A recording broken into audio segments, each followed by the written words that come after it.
হিমন্ত বিশ্ব শৰ্মা এজন হত্যাকাৰী মুখ্যমন্ত্ৰী। এখন চৰকাৰ এখন হত্যাকাৰী চৰকাৰ। মানুহৰ ঘৰত বুলডোজাৰ লগাই দিয়ে, আকৌ পুলিচ লগাই দি গুলি কৰি হত্যা কৰে। ইয়াতকৈ আৰু মানৱতা ভিন্তিত হোৱাৰ জেগা আছে নেকি? ইয়াতকৈ আৰু দুৰ্ভাগ্যৰ কথা আছে নেকি? ধুবুৰীত আদানীক মাটি দিব, কিন্তু আদানী কেতিয়া অসমীয়া হ'ল মই নাজানো। ভেৰভেৰিবিল গাঁৱৰ ৰেজাউল কৰিম চৰকাৰৰ মন্তব্যটো আপোনাক শুনাব বিচাৰিছো। হিমন্ত বিশ্ব শৰ্মাৰ আগতে মই স্পষ্টকৈ কৈছো, এজন হত্যাকাৰী মুখ্যমন্ত্ৰী। এইখন চৰকাৰ এজন হত্যাকাৰী চৰকাৰ। মানুহক এবাৰ বুলডোজাৰ লগাই দিয়ে, আকৌ পুলিচ লগাই দি গুলি কৰি হত্যা কৰে।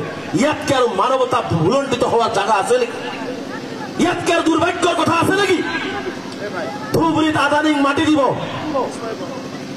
আদানী কেতিয়া অসমীয়া হল মই বুজি নাপালো। মই এটা কথা জনগণত কৈ যাওঁ, আজি হিমন্ত বিশ্ব শৰ্মাৰ পক্ষ লৈ সকলোৱে জিন্দাবাদ মাৰি আছে। এদিনাখন অসমৰ ৰাইজে বুজি পাব, আমি সকলোৱে বুজি পাম। 10 বছৰ পিছত বুজি পাব যে হিমন্ত বিশ্ব শৰ্মা ডাঙৰীয়াই নিজৰ গাদী সুৰক্ষিত কৰিবৰ কাৰণে অসম বিক্ৰী কৰি থৈ গৈছে। 10 বছৰ পিছত তেওঁলোকে বুজি পাব কিমান চতুৰালিৰে অসম বিক্ৰী কৰিছে। আদানীক মাটি দিবৰ কাৰণে ৩,৫০০ বিঘা মাটি লাগে। ধুবুৰী চিৰাগুড়া ৭,০০০ বিঘা মাটি উচ্ছেদ কৰি দিলে। আৰু মাটি দিব খোজে ক'ত জানে? মাজেদি ব্ৰহ্মপুত্ৰ, কাষেদি ব্ৰহ্মপুত্ৰ, চাহয়ে বায়ে ব্ৰহ্মপুত্ৰ, মাজত এটা দ্বীপ আছে। সেই দ্বীপত মাটি দিব বিচাৰে। মই তাৰ তীব্ৰ বিৰোধিতা কৰিছো।